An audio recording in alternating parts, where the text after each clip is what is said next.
everyone, it's Kensie again, and today we are reading Mr. Jelly, and it's super funny because he's so scared, and it was so funny at the end. Okay, so let's begin. Mr. Jelly.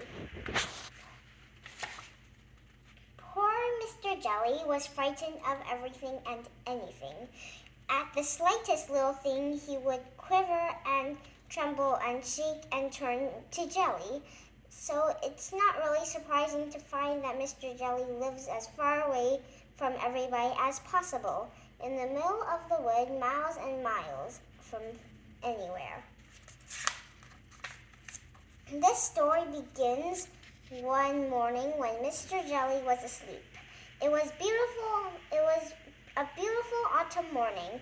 The sun was shining, the leaves on the trees had turned to a glorious red, and the wind stirred gently in the treetops.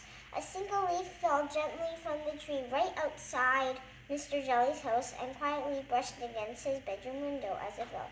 Mr. Jelly awoke with a start. "What's that terrible noise?" he cried. "Oh, heavens! The house is falling down! Oh, disaster! It's an earthquake! Oh, plainly, it's the end of the world!" And he hid under the bedclothes, trembling with fright. After an hour, by which time he realized that his house was not falling down and there wasn't an earthquake and the world wasn't coming to an end, Mr. Jelly peeped out from under the bedclothes. "Phew," he said, "thank goodness for that," and he got up and went downstairs to make his breakfast.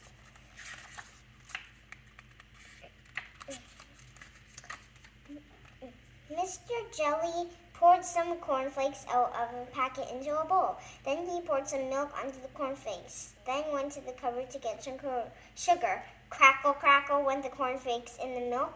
"Oh, goodness gracious!" cried Mr. Jelly, diving under the kitchen table. "Oh, dear!" he cried. "Oh, dear, I hear guns! Oh, plainly, it's a war!" Well, of course it wasn't. And of course Mr. Jelly eventually came out from under the table and ate up all his cornflakes. After breakfast, Mr. Jelly thought that he'd go for a walk. He was walking through the woods which surrounded the ground. "Morning," said the worm cheerfully to Mr. Jelly. Mr. Jelly nearly jumped out of his skin. "What?" he shouted. "Who's there?" And then he saw the worm. "Oh, goodness! Oh, good heavens! It's a snake! Oh, dear! A man-eating snake! Oh, plainly, I'm going to be eaten alive!" And he jumped up into a tree.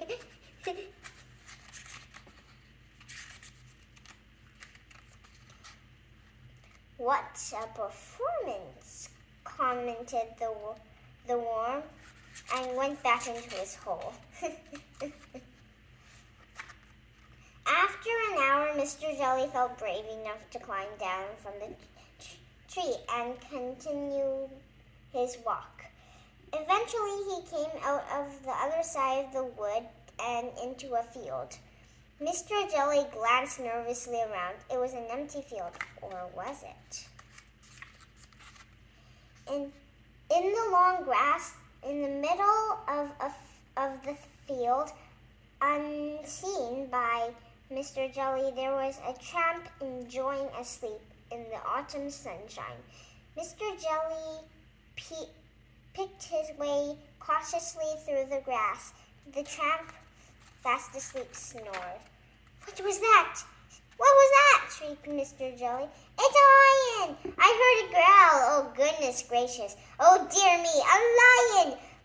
A lion with sharp teeth that's going to bite me into two! A huge, ferocious lion with enormous sharp teeth that's going to bite me into two, if not three," and he fainted.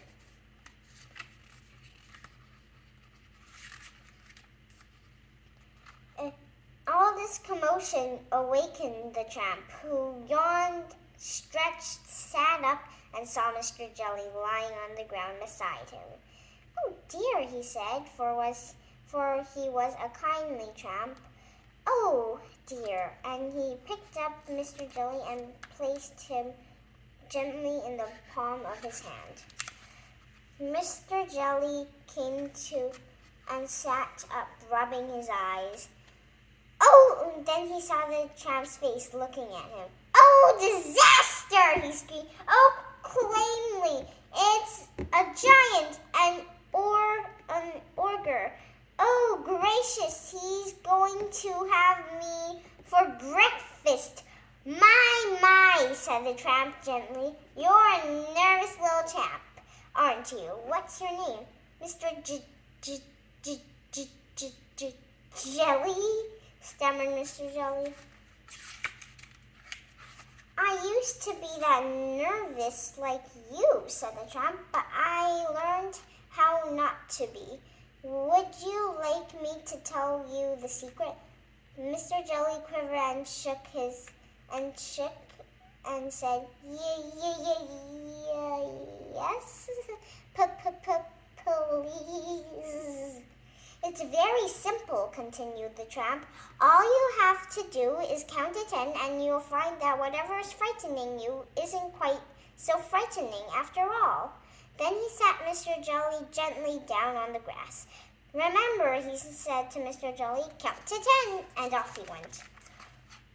Mr. Jelly thought that it would be a very good idea if he went home immediately. Back across the field he went. He was walking through the woods when he stepped on a little twig. Snap! Went the twig. Mr. Jelly jumped twice up his own height in terror. What was that? He shrieked. That terrible snapping noise. Is it a tree falling down that's going to crush me into pieces?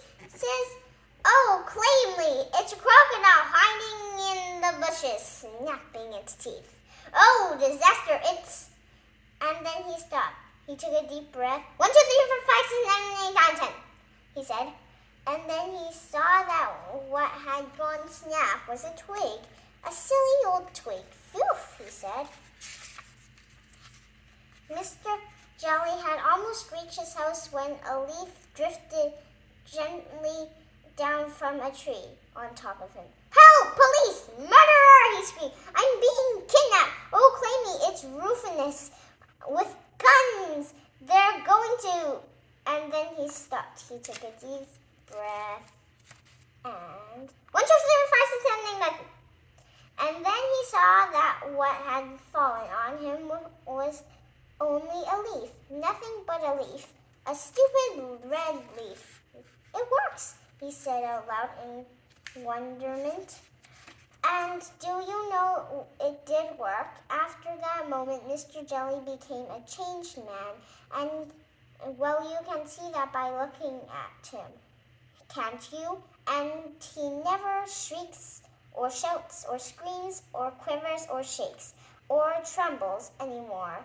And, well, and he never hides under bedclothes anymore. Well, not very often anyway. The end. I hope you enjoyed the story. Bye-bye.